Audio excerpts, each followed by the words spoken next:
నమస్తే అండి. ఈ వీడియో చూసిన చాలామంది స్పందించారండి, ముఖ్యంగా ఫోన్పే ద్వారాగా.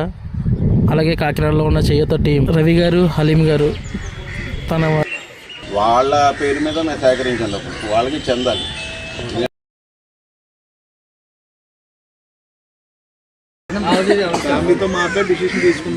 చిట్టి తల్లి దేవుని యందు నిద్రించడం వల్ల ఆయా ఫండ్ ఏం చేయాలన్న ఆలోచనతో వాళ్ళే అశోక్ ఇలా వాళ్ళ అన్ని పైన ఫిక్స్డ్ డిపాజిట్ చేద్దాం అని చెప్పడం జరిగిందండి.